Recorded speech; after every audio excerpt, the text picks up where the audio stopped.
അള്ളാഹുവിനോട് ചോദിച്ചാൽ ഉത്തരം തരുന്നുള്ള പറഞ്ഞ ആയത്തെന്താ?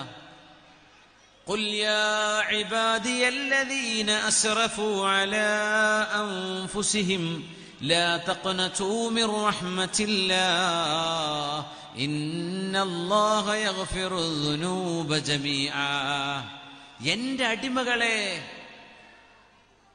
ഞാനിവിടെ അടുത്തുണ്ട് കേട്ടോ, അള്ളാഹു പറയാം. പിന്നെ പറഞ്ഞു, ആര് ചോദിച്ചാൽ ഉത്തരം കൊടുക്കുന്ന പറഞ്ഞത്? ഉസ്താദ് ചോദിച്ചാൽ വഇദാ സഅലക വഇദാ സഅലനി അൽ ഉസ്താദ്, അങ്ങനെ പറഞ്ഞോ? വഇദാ സഅലനി അബ്ദുള്ള വഇദാ സഅലനി മുഹമ്മദ് അജ്മൽ നവാസ് അഷ്റഫ്, അങ്ങനെയൊന്നുമല്ല. അള്ളാഹ് പറഞ്ഞ വാക്ക് എന്നോട് ചോദിക്കുന്നത് ആര് ചോദിച്ചാൽ ഉത്തരം തരുന്ന പറഞ്ഞത്.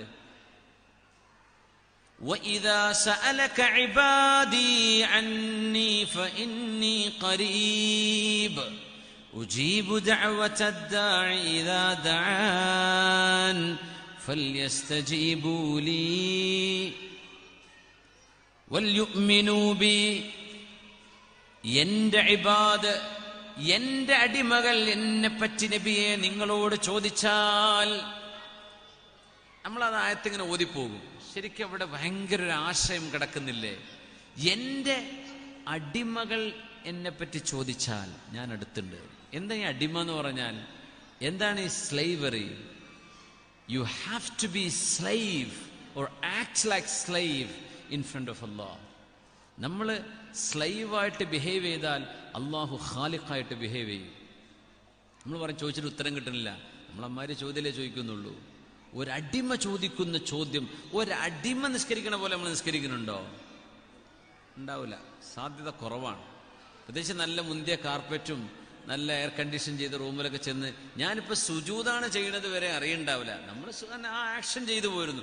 ഇത് ഞാൻ ഉയർത്തിപ്പിടിച്ച് നടക്കുന്ന എൻ്റെ മുഖം അള്ളാഹുവിന് വേണ്ടി ഞാൻ മണ്ണിലേക്ക് വെച്ചു കൊടുക്കുകയാണ്. ഞാൻ മണ്ണോളം താഴെയാണ്. സുബ്ഹാന റബ്ബി അൽ അഅ്ലാ, എൻ്റെ റബ്ബ് ഏറ്റവും മേലെയാണ്.